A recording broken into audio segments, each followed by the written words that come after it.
Previously on the Elevate With Us podcast. Welcome back to the Elevate With Us podcast, and I am so excited to welcome our guest today. She's a boutique photographer, and I can't wait to hear about what she's done with her business. So 𝗠𝗎, thank you so much for being here today. It is so great to see you again, as you see some empty space that you're like, oh, I can fill that. Exactly. I can fill that void, and that will help fill my void too, which That's is right. really purposeful. Oh, and so Wow. this is a couple, and we did a photo session at the beach. We took a lot of pictures. Some were posed and things like that. Sure. But then I told them just to have some fun. Right. No one else is going to get this.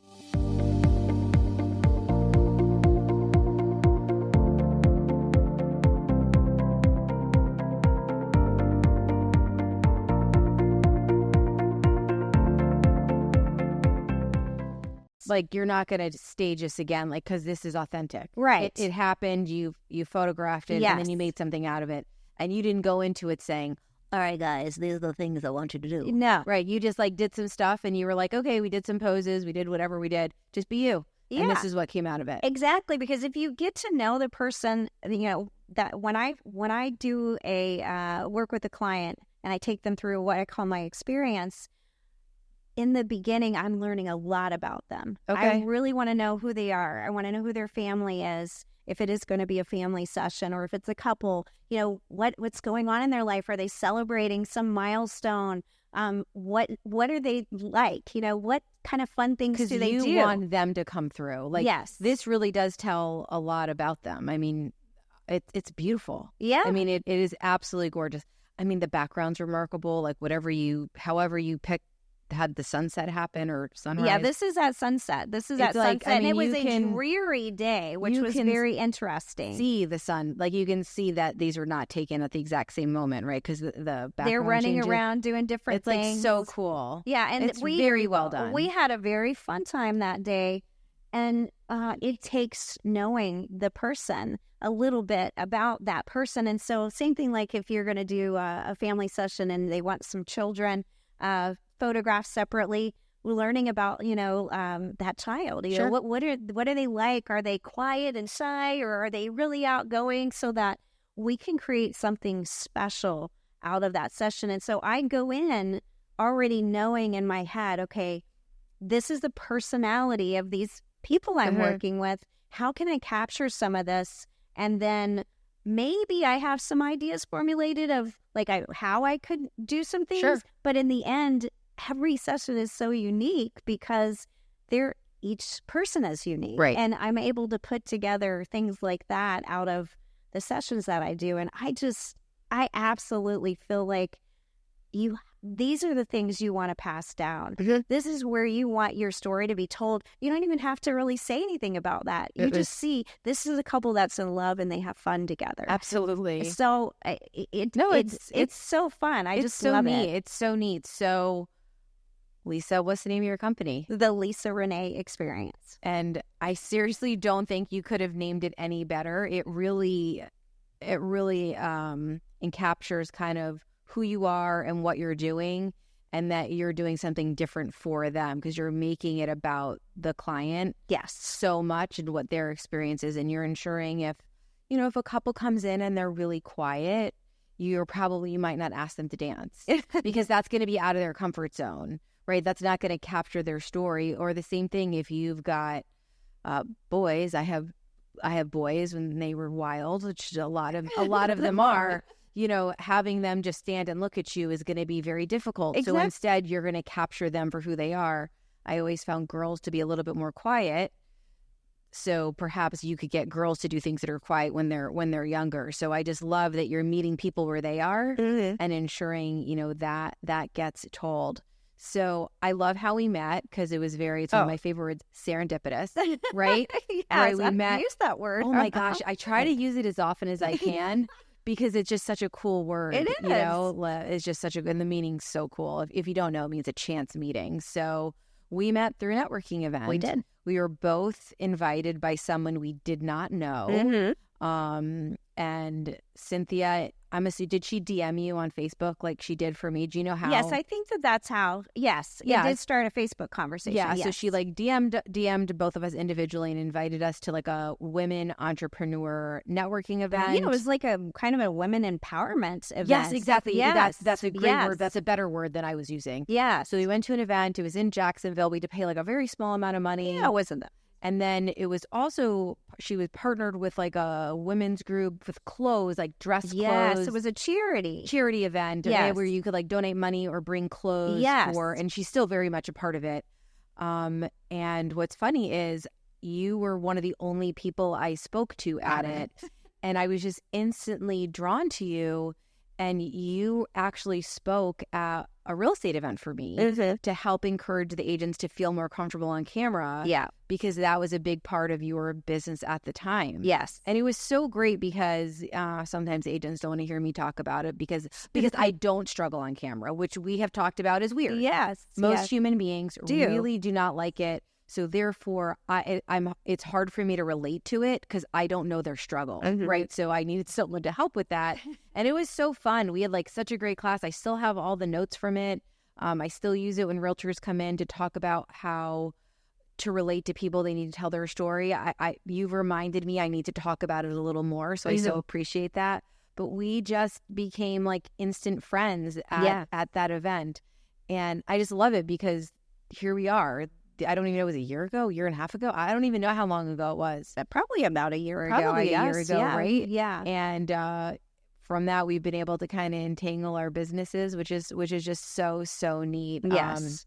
You never know who you're going to meet and where they're going to bring you. And No, you don't. And like I said, I just feel like, meeting people like yourself and really getting to know them, that was part of the reason why at the beginning of the year I chose to focus more on building people. Local partnerships. I wanted to really be able to dive into people's businesses and what they needed better. And I'm so glad I did because I say in this, whole virtual transition that we went through, I met so many more people than I ever imagined I would meet. However, now I feel like I can use a lot of those skills to really hone in and have deeper relationships with my local people around me. Like you said, going back to the very beginning, there are so many people right here.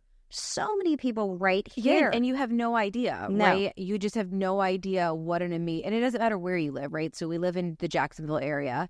It's a huge area, which is amazing, which gives us more opportunity. But there are so many, small entrepreneur-ish, like whatever the word is, people that we can help their business in whatever way, even if it's just because we get to have, a 30 to 45 minute cup of coffee with them and learn about their business and you take away something. I just did that yesterday, as a matter of fact. Oh, really? I went to, I'm trying to branch out to some newer groups because I got really deep involved with my women business owner group, which I love.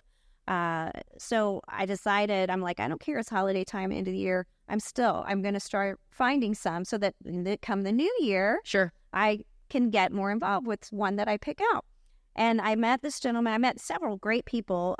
So it was a combination of brokers, bankers, realtors, financial advisors, just, kind of an odd group for me to go to. But I was like, everybody needs a photographer, so I'm going. Yeah, absolutely. And so he reached out to me, and he's not been on his journey very long. And so he was interested because he kind of saw the transitions I had made. And he was like, I really would like to connect with you and learn a little bit more about what's helped you continue going through and making it to where you are. Haven't been in business that long. I'm only just finishing up my third year of business, and I'm not making some buku billions of dollars. However, I've stayed progressing forward this whole entire time, and I've known, this is the next step for me. Oh, I see this is the next step.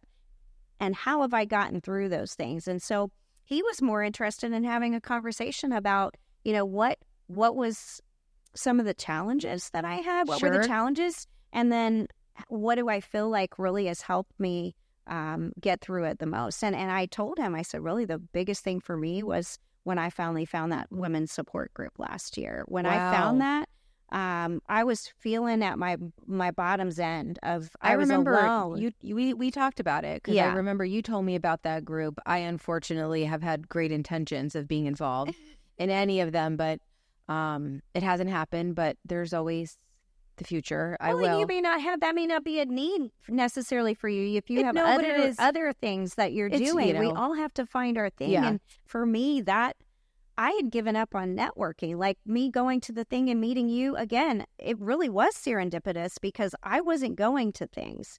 And I feel like, we really are put in the right place at the right time. Absolutely. And that's how I connected with you. I connected by sheer circumstance of knowing someone who knew someone in Jacksonville, and that person had lunch with me and introduced me to women's business owners. So cool. It's just it's a path that we can't plan it out. Right. But you have to pay attention to signs and learn what those are for you to know, hey, I need to do this. I need to go to this event, or I need to talk to this person, because you never know what's going to come out of it. No, a lot of people like to ask the question, is it more important who you know or what you know? And I think they go hand in hand, but I always feel a little bit more of who gets you where you need to go. But in order to keep it going, you better know the what. Exactly. You better know some stuff. I think that it's very agree. hard to say one's more important than the other. Yes. I think the who might get you there a little bit faster, but if you can't walk the walk and talk the talk because you don't know anything, it doesn't matter who you were introduced to. Yeah. Right? Exactly. I think it's so. A really cool fact about Lisa is that she's really into craft beers. Craft beer. Yes. So I think it's just really fun because it's a thing. Like you're like not alone in this. No, it's a really I'm big not thing. alone. My brother's really into it. I'm not, so I find it fascinating. I name it beer. It's like extra beer, so it gets two names. It's like really heavy duty beer, in my opinion. I mean, I don't drink beer on a normal day.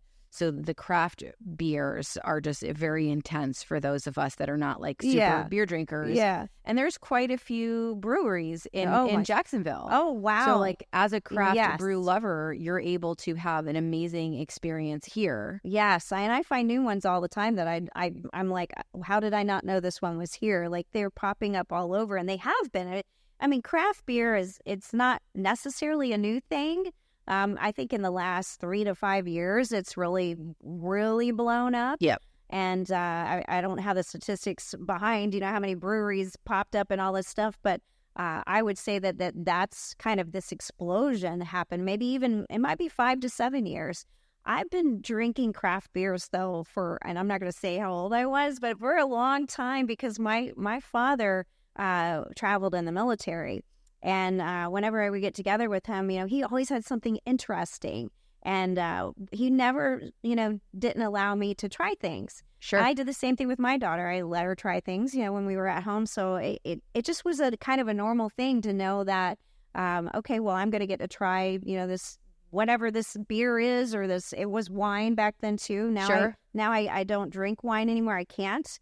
But the way that I got exposed to it was through these, from out of the country type things. Different imports. So when they really started morphing and becoming a thing, I was like, oh my gosh, there's so many more to choose from. What am I going to do? Yeah. And you guys, what is it? Document your journey. You guys have a Instagram handle. That's the right word for it, right? Yeah, I Just do. for this. Florida Beer Lovers is my Instagram Florida with my Beer husband. And we probably haven't documented as much this year as we've done in the past. We used to actually go on live, I think it was once a week, and we would do beer tastings. Wow. So that was funny. And he's not necessarily somebody that, gets in front of the camera, but he did pretty good. But you're teaching him because that's what you do. Well, it involved tasting beer, so I was able he was to. in. He was all in. So those are just silly things and stuff. But now it's more just I love to follow other people and see what they're drinking, because I want to know about the beers that I haven't discovered. When I was in corporate, I traveled a lot around the country. So I was constantly on a mission to find what brewery is here. So I would go out in the evenings and seek out these ones I hadn't tried. And then when I lived in Washington for a very short period of time for work, to me, the Pacific Northwest has some of the best breweries. I've heard. I've heard it's just amazing. Amazing what the breweries, it's California, like a lifestyle Oregon, there. Yeah. Washington. So I found a club while I was there. It's called, I'm going to probably say this wrong, it's 𝗕𝗏𝗏, 𝗕𝗏𝗏𝗏. And they actually would ship to you beers from the Pacific Northwest. Like they would bring them all together, and you could put them in your little cart on an app, and you could. And so when I was moving back to Florida, I went there and I picked up a crate that I had ordered, and because it actually happened to be not far from where I lived. Okay, so they didn't. I actually would go pick mine up, not have them shipped to me. And so I told them I was moving, and they said, "Oh, we're not licensed to ship to Florida." And I was so bummed out. Oh, gosh, that's so sad. So bummed out. So he said, you know what? He says, well, we're working on expanding and doing things. He said, so leave your email address. And I thought, okay, well, I'm never going to hear from this person again. Within, I think, maybe 9 months, he emailed me, and he said, we can ship to Florida now. So I still had the app on my phone, and he said, we're going to start sending you our emails, out so you can see all the beers. So I get emails regularly about the different types of beers and, write up on the story about them, which I love the story part. And I put them in my crate, and then they get delivered to me, and you can pick how often you want it. So I'm still getting beers from all over the place that maybe I wouldn't find down here at the local Florida Wine or whatever. So this is just me because I don't know anything about beers. Do the types of beers that they make in the Pacific Northwest, are they different than the types of beers? Like, I'm going to make it up. Like, there's something called an IPA or a stout. It's not necessarily that the types, like the IPA, the stout, or the whatever. Pilsner lagers, like you can get those all over the place. It's the recipe by which they put them together. So they all have and they come up with the funnest names. I know they do. They're in some of the cans. The cans are amazing. The artwork artistry that they do, they're incredible. Like, yeah, I have some friends that that I'm close with, and he actually is an owner in a brewery. And so he knows I love the artistry on the cans, so he sends them to me. They're incredible. They are. I mean, but I love the attention to detail, right, that they all put into that. So this is embarrassing, but I'm going to tell you anyway, that my pretty much only craft brewery experience would be going to the Sam Adams factory, is that the right word for it, in Massachusetts, in Boston. And they make, I guess there's only 3 places in the country that has their chocolate Bach on stout on tap. Oh gosh. Have you had it? Yes. It's really good. Yeah. I mean, I don't really like beer. Yes. And when they told me you basically can't get it anywhere, I was like, oh, of course, because this is what I like. Yes. And it was really, really good. Yeah. I had never had anything like it. It was really, really great. I don't even know what that means, the Bach thing, and it's a different type, different style of beer, just like the IPA. Yeah, the lager, it was great though. But the Bachs are really good, and they're. But my husband's favorite is anything chocolate, chocolate. So he loves. Do other people make chocolate beers? Oh yes, Ooh. Lots of people make chocolate beers. Oh well, one of the best ones here locally is at the beach, Jacksonville Beach Green Room Brewery. They have a Count Chocula. Like the Count Chocula cereal. That was my favorite cereal as a child. And it is not. So for my husband, he doesn't drink coffee. So a lot of stouts, which this is what the Count Chocula is. A lot of stouts are heavy in a coffee flavor. This one is not. But interestingly enough, it's not so sweet. I'm drinking chocolate. Right. Interesting. It's a flavoring that's in it. So it's kind of rich but smooth at the same time, but it's got that little chocolate taste, and it's really good. And we didn't even know, so it's so fun. When we got engaged to celebrate, I was living in Washington back then, and I was here when we got engaged, and we decided to go visit Green Room, and it was Valentine's Day. Okay. And so every Valentine's Day they do this now, and I think it was the first year they did it back when we got engaged. They make this heart-shaped, how if you order a flight, usually you get it's in a thing like this. Yeah, well, this one's a heart. Well, that's cute. And they have 1, 2, 3, probably 8 or 9 in there somehow. And you get to try, and it's like a box of chocolates. Oh. So they mix that chocolate stout that they make normally all year with some, mint, with some strawberry, with some Interesting. It's like a chocolate box, and it's so good. We look forward to that every year. Well, you guys have to go try that. That's so neat. I had no idea. And that's what's so neat about our area. It is really big, which can be a little bit overwhelming. Yeah. And there are so many things. So I love to connect with local people to know what their experience is and what restaurants or what hangout spots or breweries that they like. And we should all share it. Which is like really, really fun. Yeah. So if someone listening wants to connect with you, how do they find you? Well, social media. I mean, I'm definitely on Instagram. So on Instagram, Facebook, LinkedIn, you can find me at 𝗕𝗂𝗏 Hannigan. I also have a business page, the Lisa Renee Experience, on Facebook. Now, if you want to follow me for craft beer, it's Florida Beer Lovers. That's something totally different, but that I'm easy to locate. I mean, I love when people just randomly message me. And I've had people message me before just out of things on my personal page. Sure. They're like, you're always so positive and talking about this, and you've got the beach, and you look like a fun person. I really want to connect. I mean, you would not believe that I have people just really randomly message me like that. And I'm like, well, yeah, sure, we can be friends. That's fine. Let's be friends, and I'll follow you, you follow me. And I love that about social media. I'm not like the best at being on it all the time.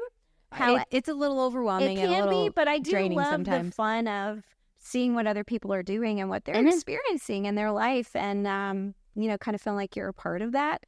So I think it's such a neat way to connect. It makes it easy to me to break down those barriers of, well, how do I approach someone in person? Well, because let's be honest, people are a little bit afraid of the phone call. Yeah. Right? That seems very overwhelming. Oh, yeah. Very overwhelming for a lot of people. Yeah. So I love that you didn't even give that as an option.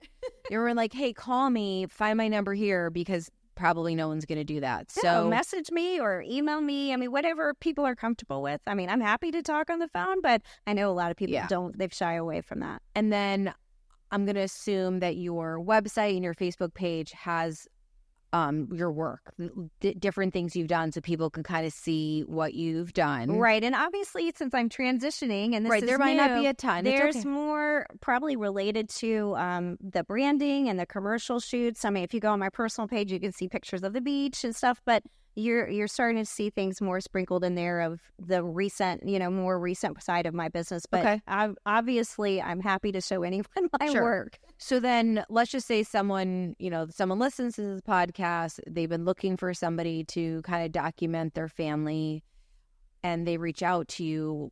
What is the process like? So they reach out to you, and do you start with a phone call? Is it via email? Do you meet in person?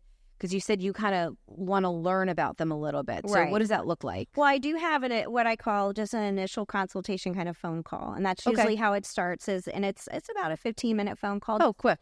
Yeah, just to hear a little bit about, well, what are you celebrating something? What is the reason why you feel like, hey, it's time to get our family portraits done, or I'm getting engaged, or what is this reason, so I can really understand. But then I always go and I have an in-person meeting. I really like to, like I said, I really like to be that person that's walking alongside you, because think about when you get digital files at the end, you have, I don't know, 25 to 50 maybe that you're looking at. You're like, what am I going to do with all these? And I think that's why most of us end up being stored in the cloud, because you're overwhelmed. So instead, I'm taking that quick phone call. We set up a time to really get together and to kind of talk in person. For, again, not very long. I never try to take up anybody's time, but just to really get to know what's our goals going to be and what do we want. And I like to meet in their home if I can, because that way I can see, oh, well, this would be the fabulous spot for you to put this wonderful group family portrait, or maybe it's on their wall space, or maybe they're moving into a new home and they don't even know. So I have a cool way for them to be able to measure things and send it to me, so that we can actually envision that portrait where they want to be. Is it going to fit? Is things going to be right? But I like to do that in their home if I can. I'll meet outside the home if they're not comfortable with that, just to kind of talk about that. Then we have the session. And again, they will come back either to where we took the photos, or I usually go to them in most cases. And we walk through. I have a wonderful presentation that I put together for them. It's not just, here's all your photos. it's like a movie almost, watching their life before their eyes of that moment. Oh my gosh, do people cry? And yes. Oh yes, they definitely do. And then within that presentation, it's also showing them, here are some options for the artwork I think would look great with your picture. So like this right here, they would actually start seeing it come together in front of their eyes and be like, oh my God, because if individually they looked at those pictures, they may not have been interested in Sure, those. they might not have seen the progression and what it could be, because creativity is not my forte, right? I don't, like, when people put things together, I'm so impressed. Yes. I'm like, wow, like, how did you know? But and you can't explain it. No, you can't. You just artistic, creative people can't explain how they, like, how you knew. I'm gonna imagine that you took the pictures, and while you're taking them, you kind of saw this come together. In my head, because I know you did. I know what it is that I can do. Yeah. But it wasn't, I mean, really, when I saw them on the screen even more, it was like, you were like, boom, this kind of this thing. actually is going to come out great. I mean, then it was a matter of which pictures do I use, because Sure, there were so many. That's the hard part. They're so good. But that actually brings me to a great point of why I like to personalize this experience so much, because it is overwhelming. I mean, think about, milestones in your life. If you were taking pictures of all of those, how could you choose which ones you wanted out of that? Too hard. So people don't make a choice then. You have this beautiful little baby that you've just had, or it's your second child, and now you've got two, and you got them together, and there's like, 50 pictures of them together that I want them all. You can't get them all. So I am that person that can hold your hand to be like, you know what? Here's what we can do, and this would be amazing. You're going to love it. You're going to get as many of these as you possibly can, but also make it affordable to them as well. Because photography and artwork, especially, it's not really expensive. It's not inexpensive. Yeah. However, it's an investment to me in your story of your life that you're going to have for generations. Sure, because you can't get it back. No, that you time, cannot. The time is like lost. Yeah, whatever you didn't capture. I love it. It is an experience. It's a little different than I think most photographers do. Because I really, really want to make sure that I'm serving you and that it is fun for you, and not overwhelming in the end. Well, what's funny is it kind of circles back to the beginning. Like, so you like connections. Yes. Right? You want to connect with people, and you definitely want to help them. And so we've talked about it. Like I said, I do. I probably have thousands of pictures in the cloud. I love this app called TimeHop. Oh, I haven't heard of that one. So it takes your pictures that you have saved on your phone or whatever you have, Facebook, Instagram, or you have connected, and whatever happened on that day for infinity, it shares those pictures with you. Oh. So I start every morning with the pictures from the past. Oh, that's great. And it's seriously like the best part of my day. And it tells you how many days in a row you've been doing it. And so I'm about to start my 5th year. Oh, wow. I've got to check this out. Never missed a day. Oh, I've got to check this out. It's so amazing. And every, 3 to 6 months, you have to reconnect it. I'm sure there's privacy reasons for why you have to make sure it's connected to your socials. Yeah. But I just love it because I have not been good about printing pictures, but I'm able to like see that memory. And it's so fun with the kids because now they're 13 and 15, and I can find pictures from, because it connects it from however long I've had the pictures, not just because I've been with them for 5 years. Yeah. So there'll be pictures of them like walking, like pictures of their like first Thanksgiving or whatever it is, or all their snaggle teeth when they're like in between losing teeth. And oh my like, gosh, I just did one like it's that. Like so funny. They just lost she had just lost her teeth. It's so adorable. I love that stage. Yeah. But I mean, and you actually make a great point about like their first Thanksgiving and things like that. What I really love to do during holidays or even just special occasions in general throughout the year is create storybooks. So I just put together one for the couple that I did their baby. It was their first baby pictures and everything. I made a whole book of the different ones that they really liked the best of so that they still could get them. Sure. They have a couple that they picked for their walls and things like that, but how could we get the most out of this? Because they like them all. I know. And I made a book, and it's an actual like those thick page books, like when you're when you have a little 5-year-old and they're reading books and the books are like the pages are that They're thick, almost so like they can pick them up. cardboard. Yeah, almost like cardboardish, but it's not made out of They cardboard. call them board books. That's Board- the name it of is. the books It's a for board kids. book. I was So like, trying to think of it. I design these each time I do a session. I love to put together books because I can make each one unique. The colors and how I lay out the pictures, because I have complete control over that. Sure. And this one, I left space for her to write little notes about him and stuff like Oh my gosh, that. that's so And nice. she loved it because she didn't get to really see the book. I just told her, I'm going to put something special together So for you. thoughtful, so Yeah. thoughtful. You know what's so amazing is I think that in this digital age, we've forgotten about the mementos, which you brought up. Yeah. So, you know, if you're looking to have a different connection with your family, a different memory, you really need to seek out Lisa. She will do a consultation to ensure that there's synergy there. Exactly. You know, and to be sure that you guys are aligned in the same way. I so thank you, Lisa, for coming in. Well, thank you. Gosh, it was so fun to get to know your new yes. business. I just love it because you're so right. We don't have a lot of stuff to pass on. No. And I just love that moment of you having this picture from your grandmother Yes. sparked this idea. And then you did it. Yeah. You know, that's what makes entrepreneurs great is Yeah. that you executed on that event. So thank you so much for coming in, and thank you so much for providing such an amazing opportunity for people in Jacksonville. Oh, well, thank you again. This was really, really fun. I'm so glad you're doing this. And I'm excited to listen to more and more stories from the people here in Jacksonville. So thank you for letting me be one. Oh, absolutely. Your story's phenomenal. So don't forget to like and follow and share so we can get the word out.